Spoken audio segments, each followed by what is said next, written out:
Hello மக்களே, நம்ம சேனலில் அப்பப்போ ஆடியன்ஸ் கிட்டேருந்து ரெக்கமெண்டேஷன் கமெண்ட்ஸு சில டைம் வந்து இந்த மாதிரி கான்செப்ட்ஸ் எல்லாம் ட்ரை பண்ணுங்க ப்ரோ அப்படின்னு சொல்லி சில ஐடியா சஜஷன்ஸ் அதெல்லாமும் வர்றது உண்டு.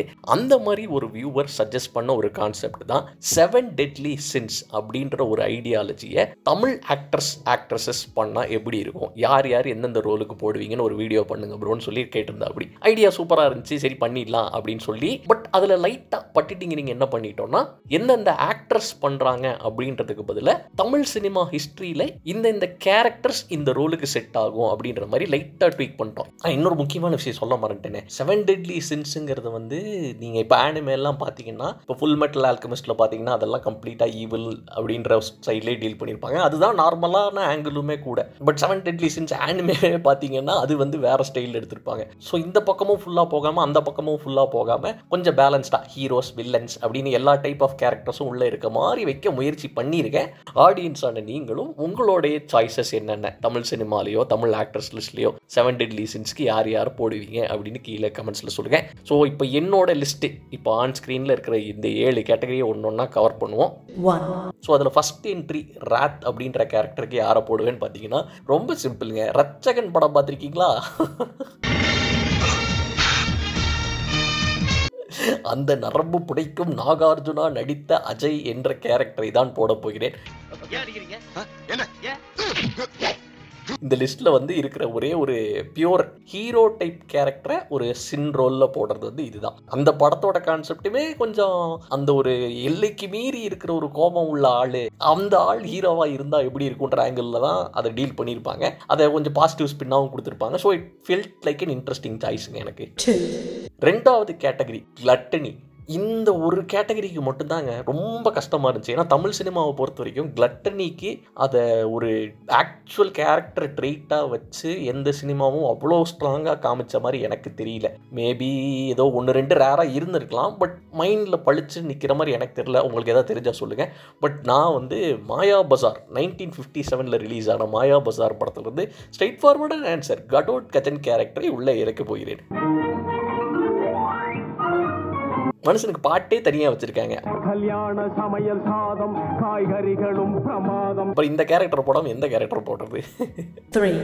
மூணாவது கேட்டகரி கிரீடு. அதாவது எவ்வளவு கொடுத்தாலும் பத்தலை இன்னும் அப்படின்னு கேட்குற மாதிரி ஒரு டைப் கேரக்டர். இந்த இடத்துல கொஞ்சம் எனக்கு கான்ஃப்ளிக்ட் இருந்துச்சு. ஒன்று வந்து தனி ஒருவன் அரவிந்த் சாமி போடலாமா இல்லைன்னா அப்படின்னு சொல்லி யோசித்தேன். பட் கடைசியில் நான் லேண்ட் ஆன கேரக்டர் என்னன்னு பார்த்தீங்கன்னா ரெட்டை ரோஜா அப்படின்னு ஒரு படம் இருக்குது. அதில் ஊர்வசியோட கேரக்டர் உமான்றவங்க வந்து காசு பணம் மெட்டீரியலிஸ்டிக்காக இது வேணும் அது வேணும் இது வேணும்னு சொல்லிட்டு அப்படியே ஒரு எண்டே இல்லாமல் ஆசைப்பட்டுக்கிட்டே இருக்க மாதிரி ஒரு கேரக்டர். எவ்வளோ தூரம் போகும்னா கடைசியில் இதெல்லாம் வேணுங்கிறதுனால இந்த ஹஸ்பண்டை வித்துறேன் அப்படின்ற மாதிரி வித்துருவாங்க. It's an interesting story. So அந்த கேரக்டர் கிரீடுன்ற கான்செப்டுக்கு கரெக்டாக இருக்கும்னு தோணுச்சு.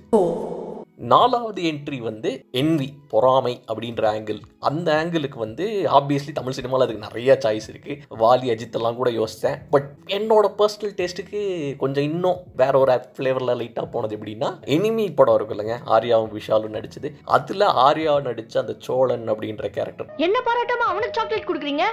முதல்ல அவனை கிளம்ப சொல்லுங்க. அந்த சின்ன பையனுக்கு அந்த அவனோட ஃப்ரெண்டு அவனோட டேலண்டடாக இருக்கிறத பார்த்து அவனுக்கு அவங்க அப்பா கொடுக்குற ப்ரைஸ் எல்லாம் பார்த்து இவனுக்கு வர்ற போறாமல் அது எவ்வளோ தூரம் எங்கெங்கேயோ அவன் ட்ராஜெக்டரியை மாற்றுதுன்ற ஒரு ஆங்கிள் வந்து சீம்ட் இன்ட்ரெஸ்டிங் டு மீ. ஆனால் உன் அப்பா ஒன்று அப்படியே தான் இருக்கான். இந்த 5 ஸ்டார் சாக்லேட் அப்படியே தான் இருக்குது. ஸோ என்வி ரோல் வந்து அந்த சோழன்ற ஆர்யா நடித்த கேரக்டருக்கு. 5வது என்ட்ரி ஸ்லாத்து சோம்பேறித்தனம். இதுக்கு எந்த எடுக்கலாம் அப்படின்னு யோசிச்சப்போ டக்குன்னு வரல. கொஞ்ச நேரம் யோசித்தேன். பட் கிளிக் ஆனோடனே இதுதான் கரெக்டான கேரக்டர்னு தோணுது. என்னன்னு பார்த்தீங்கன்னா பாய்ஸில் வந்து செந்தில் நடித்த ரோல். அன்னவெறி கண்ணையன். எங்கேயுமே போகாமல் எல்லாம் டேட்டா பேஸ் மட்டும் மெயின்டைன் பண்ணிட்டு அதையே யாரையோ ஆள் அவுட் அனுப்பிச்சு சோறை மட்டும் தின்னுட்டு அப்படியே வாழ்க்கையை ஓட்டுற கேரக்டர். அங்கதான் இருக்கு சுத்தமா. That seemed like a good choice to me. 6வது கேட்டகரி இட் இஸ் லஸ்ட்டு. லஸ்ட்டை பொறுத்த வரைக்கும் இதுக்கும் கொஞ்சம் 2-3 கன்ஃபியூஷன் இருந்தது. பட் கடைசியில் லேண்ட் ஆனது எங்கன்னு பார்த்தீங்கன்னா நம்ம மன்மத லீலை அப்படின்னு சொல்லிட்டு ஒரு படம் வந்துச்சு பார்த்தீங்களா ரீசெண்டாக. Hi sir, how are you? அந்த மொத்த கேஸ்டையே தூக்கி போட்டுடலாம்.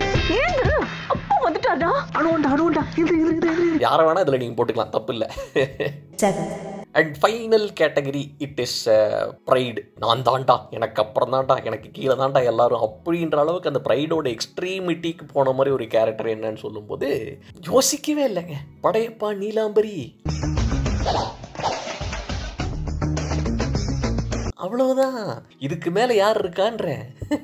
ஸோ தட்ஸ் இட் மக்களே. நம்ம ஆடியன்ஸ் கேட்ட 7 deadly since Tamil cinema actors யார் யாரை போடுவீங்கன்ற கேள்விக்கு என்னுடைய பதில் இதுதான். ஹோப்ஃபுல்லி ரொம்ப சின்ன வீடியோ தான், என்டர்டெய்னிங்காக இருந்திருக்கும் நம்புறேன். இதே மாதிரி உங்களுக்கு வேறு ஏதாவது இன்ட்ரெஸ்டிங்கான வீடியோ பண்ணணும்னு தோணுச்சுன்னா அதெல்லாம் கீழே கமெண்ட்ஸில் சொல்லுங்கள். Until next time, bye bye Johnny.